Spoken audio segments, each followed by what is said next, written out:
নমস্কার, কলকাতা টিভি ডিজিটালে সকলকে স্বাগত। আপনাদের সাথে রয়েছে আমি অরিত্র। এবার বলবো রাশিয়ার প্রেসিডেন্ট ভ্লাদিমির পুতিনের ভারত সফরের গল্প। তার ভারত সফরের পরে জোর ধাক্কা পেতে চলেছে গোটা বিশ্ব।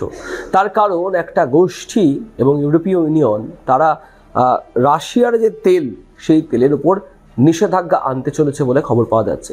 ঠিক কী ঘটনা ঘটছে, গোটা ভিডিওটা দেখুন, গোটা বিষয়টাই আপনারা জানতে পারবেন। রাশিয়ার প্রেসিডেন্ট ভ্লাদিমির পুতিন ভারত সফর করে দেশে ফেরার পরেই বড় অর্থনৈতিক চ্যালেঞ্জের মুখে পড়তে চলেছে রাশিয়া।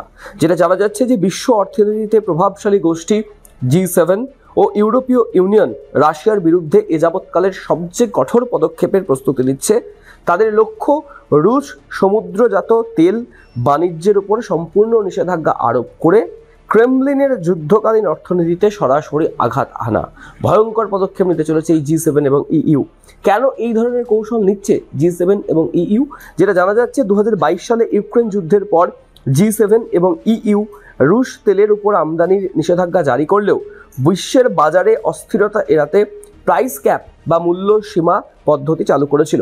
এর ফলে কি হয়েছিল? রাশিয়া প্রতি ব্যারেল তেল $60 কম দামে বিক্রি করলে পশ্চিমা ট্যাঙ্কার, বিমা এবং রেজিস্ট্রেশন পরিষেবা বৃদ্ধি পাচ্ছিল। যদিও এর ফলে মস্কোর আয়ে কিছুটা চাপ সৃষ্টি হয়, কিন্তু তেল রপ্তানি কখনোই থেমে যায়নি। রাশিয়ার এই বিধিনিষেধ এড়াতে শ্যাডো ফ্লিট নামক পুরাতন পশ্চিমা নিয়মের বাইরে থাকা নিজস্ব ট্যাঙ্কার বহর তৈরি করে। এবং যেটা বিশেষ এক প্রতিবেদন অনুযায়ী জানা যাচ্ছে যে অক্টোবর 2025 সাল নাগাদ রাশিয়ার প্রায় 44% তেল এই বিকল্প বহর দিয়েই পরিবহন হচ্ছিল। তবে তখনও প্রায় 38% তেল পশ্চিমা ট্যাঙ্কারের মাধ্যমেই পাঠানো হয়েছিল।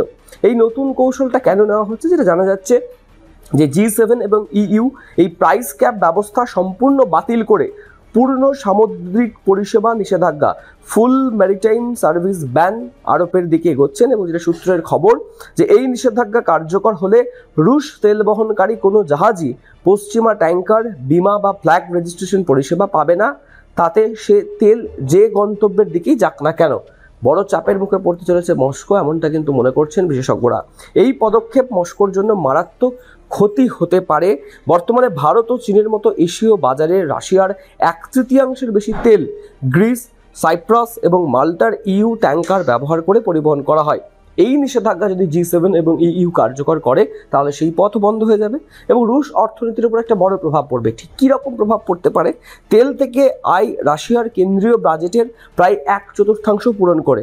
যদি এই পরিকল্পনা সফল হয় G7 এবং EUর, তবে রাশিয়া বাধ্য হবে তার দ্রুত বাড়তে থাকা শ্যাডো ফ্লিটের উপরে আরও বেশি নির্ভর করতে। যদিও পশ্চিমের উদ্দেশ্য বিশ্বের বাজারে বড় কোনো ধাক্কা না দিয়ে রাশিয়ার যুদ্ধকালীন আয় যেটা, সেটাকে কমিয়ে দেওয়া। এটা কূটনৈতিক চাল একটা G7 এবং EUর, সেটা বলা যেতেই পারে।